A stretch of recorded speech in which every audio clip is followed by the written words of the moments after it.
Asifabad RDO కార్యాలయ ఆస్తులను civil court న్యాయమూర్తి యువరాజా ఉత్తర్వులతో కోర్టు సిబ్బంది జప్తు చేశారు.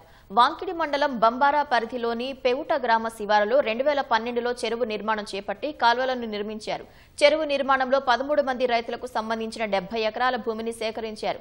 అప్పటి ప్రభుత్వం ఒక్కొక్క రైతుకు ఎకరానికి 80,000 చొప్పున నష్టపరిహారం చెల్లించింది. దీంతో రైతులు ప్రభుత్వం తమ భూములకు తక్కువ పరిహారం చెల్లించిందని 2013లో ఆసిఫాబాద్ సివిల్ కోర్టును ఆశ్రయించారు.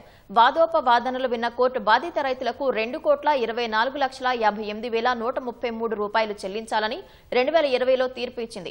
రైతులకు పరిహారం చెల్లింపు విషయంలో ప్రభుత్వం జాప్యం వహించడంతో ఆర్డీఓ కార్యాలయ ఆస్తులు జప్తు చేయాలని కోర్టు ఉత్తర్వులు జారీ చేసింది. దీంతో కోర్టు సిబ్బంది కార్యాలయానికి చేరుకుని ఆర్డీఓ కార్యాలయంలోని సామాగ్రిని జప్తు చేశారు.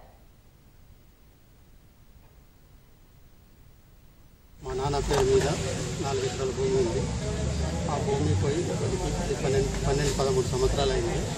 ఇప్పటిదాకా మాకు న్యాయం జరగలేదు. కాబట్టి మేము ఇప్పటికి వెళ్తే కోర్టు తీర్పు ఇచ్చింది 15 మంది కాబట్టి అవి ఇటు మనకు భూమి లేదు, ఇటు డబ్బు లేదు, చెరువులో పోయింది. కాబట్టి మా బతుకులంతా రోడ్డు మీద వచ్చినాయి. ఎన్ని రోజులు చూసినా కానీ మనకు న్యాయం జరుగుతలేదు.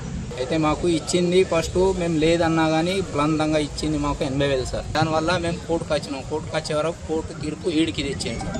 పెవుట గ్రామంలో ఒక చెరువు వచ్చి గత 13 ఇయర్స్ బ్యాక్ చెరువు పడ్డది. 70 ఎకర్స్ ఏమో అందరి రైతుల దగ్గర నుంచి తీసుకున్నారు గవర్నమెంట్ వాళ్ళు. అప్పుడు మేము 80,000 చొప్పున మేము తీసుకున్నాము. ఆ తర్వాత కోర్టులో మళ్ళీ మాకు రీవాల్యుయేషన్ కావాలని మేము ప్రయత్నిస్తే కోర్టు వాళ్ళు మాకు ఇప్పుడు 2,24,00,000 మంజూరు చేశారు.